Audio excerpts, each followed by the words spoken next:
Bagaimana jika saya beritahu anda bahawa ada satu perjanjian yang boleh menjadikan Rusia dan China kaya? Kedua-duanya tahu tentangnya. Dan mereka sudah lama mengetahuinya. Tetapi tiada seorang pun daripada mereka yang sanggup membuat konsesi yang diperlukan untuk menjayakan perjanjian itu. Sebenarnya, itu bukanlah satu andaian. Ia adalah kenyataan. Dan ini adalah kajian kes yang sempurna Untuk menunjukkan mengapa anda perlu memahami teori tawar-menawar untuk memahami dunia pelik yang kita diami ini. Mungkin anda sudah pernah dengar versi ringkas cerita ini. baru sahaja selesai lawatan Trump ke China. Xi menyambut Putin ke Beijing untuk memperbaharui sekali lagi perkongsian tanpa had mereka. Semuanya penuh dengan senyuman. Spekulasi utama menjelang sidang kemuncak itu Ialah sama ada kedua-dua pihak akhirnya akan mencapai kemajuan mengenai cadangan saluran paip gas untuk membekalkan tenaga dari Siberia kepada industri China. Jadi, tanggapan ketika itu ialah China telah menangguhkan perjanjian itu pada tahun-tahun sebelumnya dengan menuntut Rusia menawarkan harga per unit gas yang sangat rendah. Namun, tindakan Donald Trump di Iran telah mengubah perkiraan di sana. Sebelum perang, China memperoleh kira-kira 30% daripada import gasnya dari sebalik Selat Hormuz. Walaupun pembinaan saluran paip itu akan mengambil masa bertahun-tahun untuk disiapkan, tahap ketidakstabilan yang lebih tinggi di Hormuz akan memaksa China untuk menaikkan tawarannya kepada Rusia. Atau sekurang-kurangnya itulah hipotesisnya. Tapi tiada perjanjian. Jadi, apa masalahnya? Baiklah, hari ini kita akan mulakan dengan sejarah ringkas tentang saluran paip Power of Siberia. Kemudian saya akan memberikan gambaran keseluruhan tentang situasi ekonomi antara kedua-dua negara dalam konteks Perang Ukraine dan menerangkan mengapa adalah wajar untuk berfikir bahawa perjanjian itu sepatutnya sedang dimeterai. Tetapi kemudian, kita akan akhiri dengan sepasang geseran dalam rundingan, masalah hold-up dan maklumat yang hanya diketahui satu pihak yang nampaknya menggagalkan rundingan tersebut. Tetapi mari kita mulakan dengan saluran paip POS. Dan supaya kita jelas, POS bermaksud Power of Siberia. Satu nama dan singkatan yang sangat baik yang tidak menimbulkan sebarang masalah apabila membincangkan saluran paip ini secara santai. Seperti yang anda mungkin sudah tahu, sekumpulan makhluk kecil semuanya memutuskan untuk mati di kawasan yang kini kita panggil Siberia. Selepas memberi tekanan kepada fosil mereka selama berjuta-juta tahun, mereka bertukar menjadi gas asli dan kini Persekutuan Rusia cuba mengekalkan ekonominya dengan mengeksploitasi penjualan simpanan tenaga yang berkaitan. Malangnya, gas asli sangat sukar untuk diangkut. Lebih malang lagi, sangat sedikit orang yang tinggal di Siberia yang boleh menggunakan gas tersebut. Penyelesaian terbaik adalah meletakkan gas tersebut dalam paip dan menghantarnya ke tempat di mana orang ramai berada. Rupanya, China mempunyai ramai penduduk. Jadi memang masuk akal untuk menghantar gas ke sana. Dan itulah yang telah dilakukan oleh China dan Rusia sebelum ini. Paip Power of Siberia 1 menyalurkan gas dari beberapa medan di timur terus ke China. Kerja pembinaannya bermula pada tahun 2014 dan mereka meraihkan majlis itu dengan penuh kemeriahan seperti yang anda jangkakan. Di sini, anda boleh lihat bahagian pertama sedang dikimpal, serta individu di sebelah kanan ini yang sememangnya seorang pemeriksa serius dan bukannya model yang Gazprom upah untuk majlis itu. 5 tahun kemudian, penghantaran pertama sampai ke China dan semua orang gembira. Namun, Rusia mempunyai satu lagi simpanan gas utama di sebelah barat. Sementara itu, China masih mempunyai penduduk yang sangat ramai. Jadi, soalan semula jadi seterusnya ialah, sama ada Rusia patut membina saluran paip kedua untuk tujuan itu. Dan itu membawa kita kepada situasi ekonomi semasa yang sebenarnya akan berubah menjadi sebuah esei tentang satu lagi cara bagaimana perang Ukraine telah mewujudkan insentif songsang.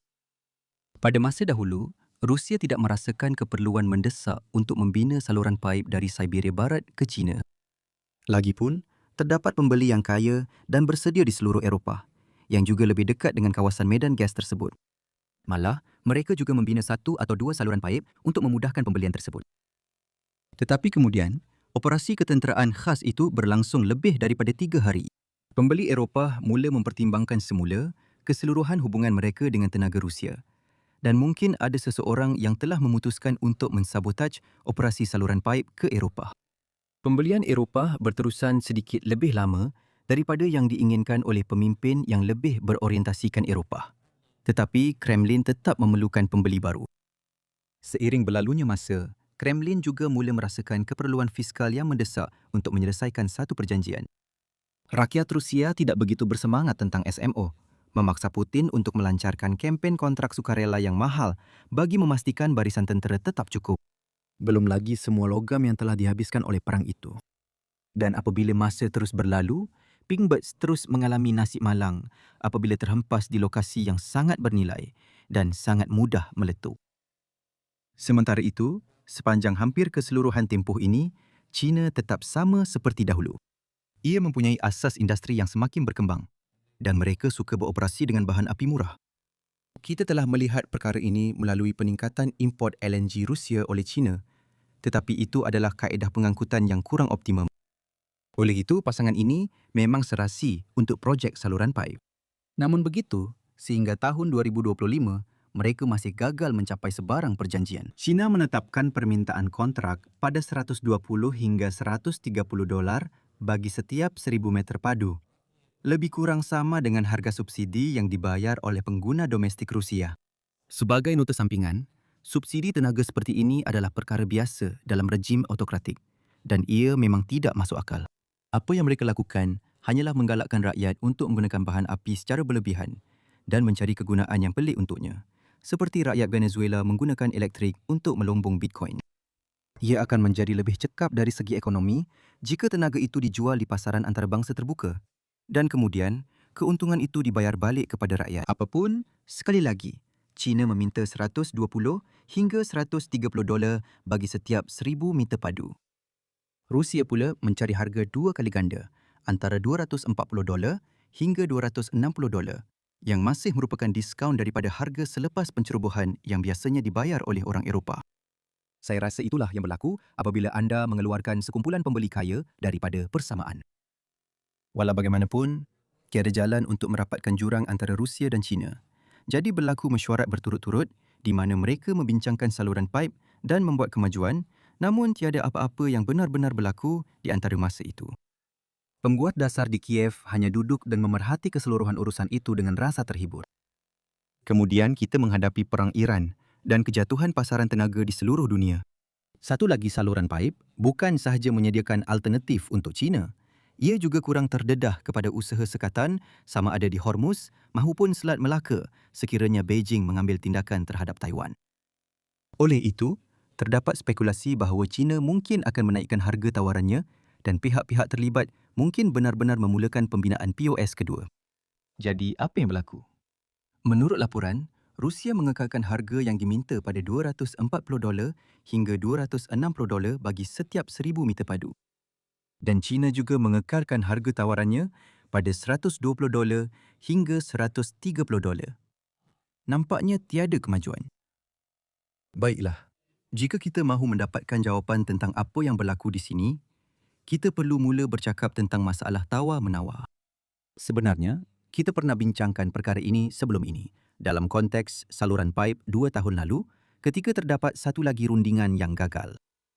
Dan supaya kita jelas, saya bukan baru sekarang, selepas semuanya berlaku, hendak memberitahu anda bahawa terdapat masalah asas yang lebih mendalam. Saya telah mengambil pendirian saya tentang situasi ini sejak lama dahulu dan satu-satunya penyesalan saya ialah tidak mempunyai pandangan jauh untuk menulis kapsion kecil itu sebagai persaingan sengit sebaliknya. Sudah jelas pada tahun 2024 bahawa perkara yang paling cekap dari segi ekonomi ialah membina saluran paip itu. Rusia tidak akan dapat mencari pembeli yang boleh menawarkan lebih dan China tidak akan dapat mencari penjual yang sanggup menjual gas dengan harga lebih rendah. Jadi, secara prinsipnya, satu perjanjian sepatutnya menguntungkan kedua-duanya. Kedengaran biasa, bukan? Oleh itu, jika mereka tidak mencapai perjanjian, pasti ada halangan dalam rundingan yang menghalang mereka. Itulah satu-satunya cara untuk menjelaskan kebuntuan apabila kedua-dua pihak sama-sama mengakui bahawa satu perjanjian akan lebih baik untuk kedua-duanya. Dalam konteks itu, apa sahaja yang berlaku di Hormuz tidak mengubah kebolehlaksanaan perjanjian tersebut. Satu perjanjian sentiasa boleh dicapai. Apa yang boleh menyebabkan perubahan dalam hasil yang dijangka ialah jika sesuatu berlaku dengan geseran tawar-menawar itu. Mungkin dalam cara mereka mentafsirkannya berdasarkan apa yang berlaku di Hormuz atau kerana sesuatu yang langsung tidak berkaitan telah berlaku. Baiklah, Jadi mari kita bincangkan dua geseran utama dalam tawar-menawar itu. Yang pertama, Dipanggil masalah hold-up. Untuk gas bertukar tangan, seseorang perlu membina saluran paip. Itu adalah projek yang memerlukan modal yang tinggi dan tidak akan memberikan sebarang pulangan untuk satu tempoh yang panjang. Rusia membayar keseluruhan kos modal untuk bahagian mereka dalam projek Power of Siberia 1. Tetapi anda tidak perlukan saya untuk memberitahu bahawa Rusia tidak mempunyai kecairan untuk itu pada masa ini. Oleh itu, terpulang kepada China untuk menanggung kos tersebut. Susunan ekonomi yang lazim kemudiannya ialah Rusia menawarkan harga gas yang lebih rendah sehingga ia membayar balik China untuk pinjaman de facto itu. Kalaulah semudah itu. Beijing mesti bimbang tentang apa yang akan berlaku selepas saluran paip itu beroperasi. Apa sahaja yang China laburkan dalam pembinaan itu, kini adalah kos tenggelam. Sebaliknya, China mesti bimbang bahawa apa-apa diskaun yang telah dipersetujui bertahun-tahun dahulu akan hilang dan Rusia akan mula mengenakan harga pasaran kepadanya. Lagipun, jika Moskow boleh mencari seseorang yang sanggup membayar lebih, ia akan mencari alasan untuk menjual gas itu kepada pihak tersebut. Beijing yang berhati-hati, akibatnya memaksa Rusia untuk mendahulukan bahagian pelaburan saluran paipnya dan inilah sebenarnya cadangan semasa itu. Bagaimanakah geseran tawar-menawar ini berkembang dari semasa ke semasa? Masalah hold-up itu tidak akan pernah hilang. Satu-satunya perkara yang boleh mengurangkannya ialah keupayaan Rusia untuk membuat perbelanjaan modal. Dan saya akan katakan bahawa keadaan itu hanya menjadi lebih teruk kerana perang yang berterusan hanya membuat kekangan bajet di Moskow semakin ketat. Yang kedua, daripada dua geseran tawar-menawar ialah maklumat sulit. China beranggapan bahawa Rusia sangat terdesak untuk mencapai perjanjian dan oleh itu akan sanggup menerima potongan besar untuk mencapainya. Pendapat Rusia pula ialah, tidak, mereka tidak menghadapi masalah seperti yang dipercayai oleh China, jadi tidak akan ada sebarang potongan langsung. Ini kedengaran seperti kes klasik di mana Rusia mempunyai maklumat sulit tentang kelemahan mereka sendiri dan adalah mustahil bagi kita sebagai orang luar untuk mengetahui siapa yang betul. Lagipun, jika kita boleh melihat dengan jelas kedudukan sebenar Rusia, maka China juga boleh melihatnya dan sama ada Rusia tidak akan mampu untuk menggertak atau China akan sedar bahawa mereka silap dan mengubah pendirian mereka. Asimetri ini juga akan menerangkan mengapa rundingan terbaru antara Ukraine dan Rusia tidak membawa sebarang hasil. Jadi, ia memang nampak munasabah. Di satu pihak, agak mengejutkan bahawa ketidakpastian ini telah berterusan selama ini. Di pihak lain, kempen serangan Ukraine terhadap kilang penapisan telah menyebabkan kerosakan yang cukup ketara sehingga sepatutnya memburukkan lagi perbezaan dalam faktor-faktor yang masih tidak dapat dilihat. Dan itu mungkin juga menyebabkan apa sahaja yang telah berlaku di Selat Hormuz diimbangi dalam rundingan dengan China. Dan jika kita melihat secara lebih luas, saya tidak menjangkakan kebuntuan ini akan berterusan selama-lamanya. Pada satu ketika, China akan mengakui bahawa Rusia mampu bertahan untuk jangka masa panjang. Atau, Rusia terpaksa berhenti menggertak.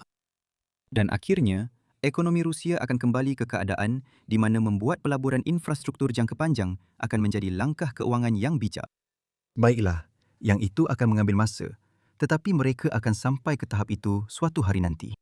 Jadi, saya rasa adalah tidak dapat dielakkan bahawa Power of Siberia 2 akan dibina. Tetapi sehingga masalah fiskal dan maklumat diselesaikan, akan sukar untuk memuktamadkan perjanjian mengenai saluran paip itu. Jadi, apakah kesimpulan utama kita untuk hari ini? Power of Siberia 2 sepatutnya meningkatkan kesejahteraan kedua-dua China dan Rusia. Geseran dalam rundingan sedang menghalang untuk mencapai persetujuan. Krisis Selat Hormuz tidak mempengaruhi insentif rundingan dengan cara yang diperlukan untuk mengubah keadaan. Dan kerana cabaran di Hormuz tidak mengatasi geseran tersebut, kita menghadiri satu lagi sidang kemuncak tanpa sebarang persetujuan. Sementara itu, anda tidak perlu menunggu untuk mengetahui lebih lanjut tentang politik China. Saya ada senarai main yang dikhaskan khas. Saya ada senarai main yang dikhaskan untuk topik ini. Autocorrect buat hal lagi. Tapi memang sesuai sangat untuk video POS ni. Apa-apa pun, kalau anda suka video hari ini, sila like, kongsi dan langgan dan saya akan jumpa anda lagi lain kali. Jaga diri.